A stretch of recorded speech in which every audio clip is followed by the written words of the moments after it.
Hello everyone, this is Colin once again.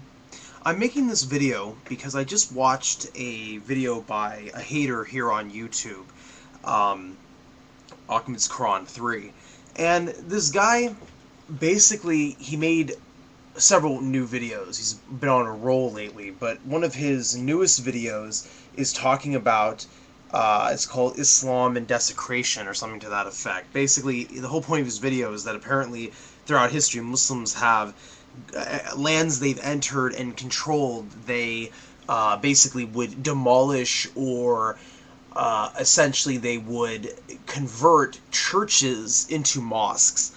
And he paints a negative picture of this. He's basically saying that because Islam is evil because they have converted people's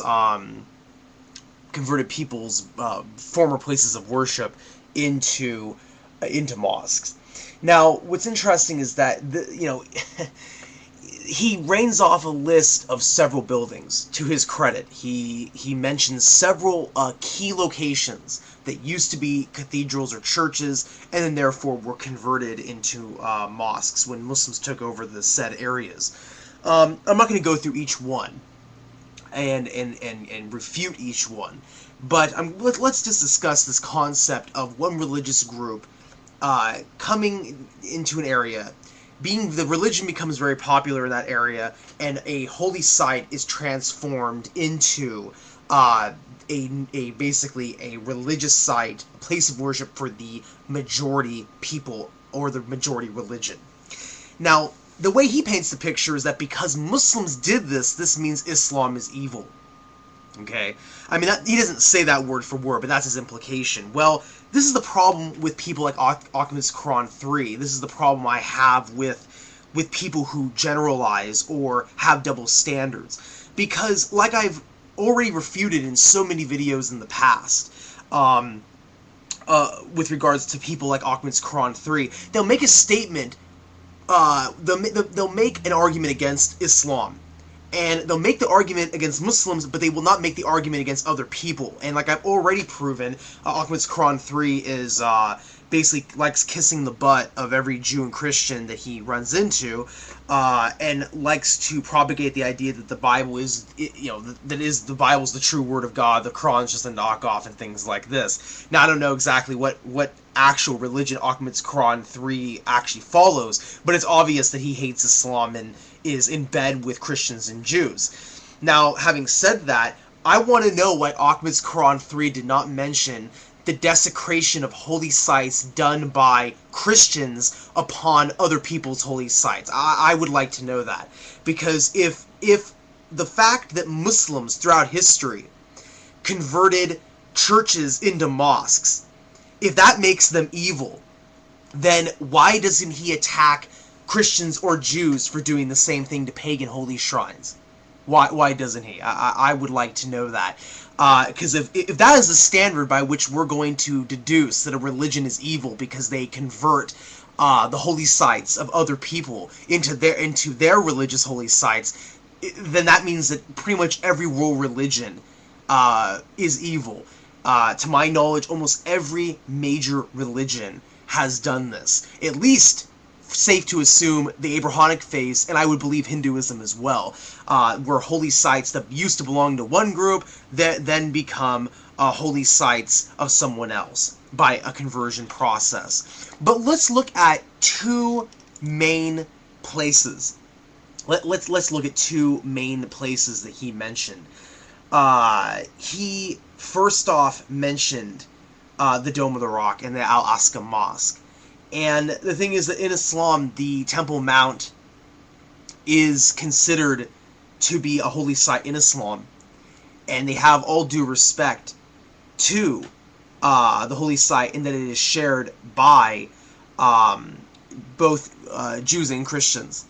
And looking at Jerusalem, I want to know why Kron 3 did not mention when the Caliph Umar entered Jerusalem, and he was met by the Patriarch of Jerusalem, the Christian leader of the city of Jerusalem when it was taken over by the Muslims. I want to know why, when the time for prayer came, the Patriarch of Jerusalem offered the Caliph Umar to pray in the Church of the Holy Sepulchre. But the Caliph Umar refused on the grounds that he said, if I were to pray in the Church of the Holy Sepulchre, my followers would convert it into a mosque. They might convert it into a mosque, so therefore I'm going to pray in this little shack over here. And the little shack ended up becoming a mosque, and the Holy Sepulchre to this day is still a Christian place of worship. In fact, many places where Muslims settled, there are still to this day there are still synagogues and churches that date back even before the rise of Islam. For example, I want to know why Ahmad's Quran 3 did not mention the very old synagogues and churches that are in Yemen, Oman, Syria, Egypt, and how come these places have been under Muslim control for so long, yet they have never been forcibly converted into churches, into mosques.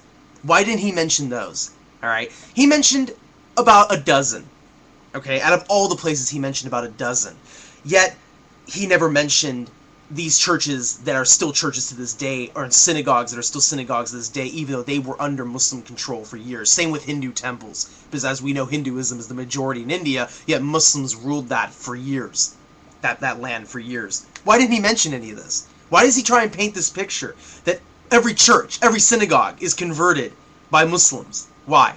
Forcibly. Why? Especially, let's talk about the great mosque in Damascus. Let's talk about that one. Okay. Now, again, he paints this picture that Muslims forcibly converted this building into a church.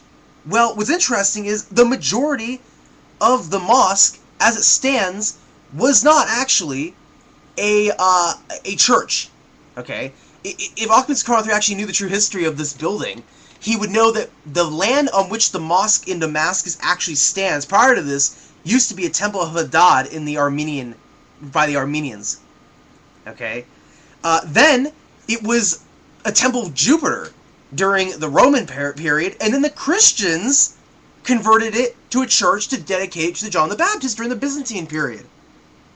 And you can find this information simply on Wikipedia. However, I'm reading this from, I'm getting this information, it's identical to that you see in Wikipedia, with the exception of the Temple of Hadad in the Armenian era, from an art history textbook that I have. So, I find it very ironic that he didn't mention the fact that this land has passed through many different hands. So I guess now, therefore, the Romans, the Christians, and the Muslims are all evil people now, because they each changed hands of this land. But he doesn't even give you the full details about what happened.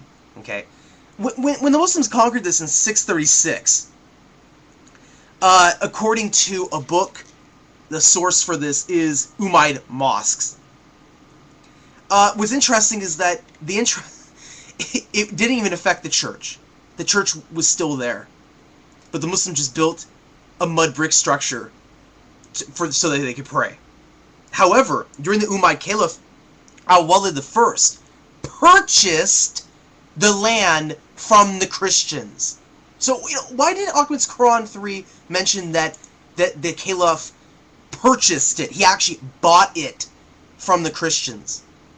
And then the church was demolished after it was purchased, and then the Great Mosque was built. Okay? So, I think what we're seeing here is we're seeing a lot of double standards. We're seeing a lot of hypocrisy, because like I said, if Ahmad's Quran 3 is going to make a video, and by the way, this is just, he's making more than one part to this video, because the part I just watched was part A. He's probably going to make a part B, maybe a part C, who knows. But I find it very ironic that he has this double standard. If you're going to say that Islam is evil because it happens to purchase churches from Christians or synagogues, but does not convert the buildings, he talked about the Zoroastrians. Yeah, the Zoroastrians converted to Islam, so therefore their old temples, they willingly had those buildings converted. He gives no references to Muslims going in and pounding down the doors and forcibly converting churches, synagogues, or Zoroastrian temples or Hindu temples into mosques. He doesn't provide any sources for that. He just says, well, they converted the buildings, so therefore they're evil, etc., etc., etc. Well, whatever. That's such a hypocritical double standard because, so many groups, Hindus, Christians, so many religious groups have done this to buildings that you cannot just blame Islam only on that sort of merit. So thank you everyone for watching. Peace be with you all.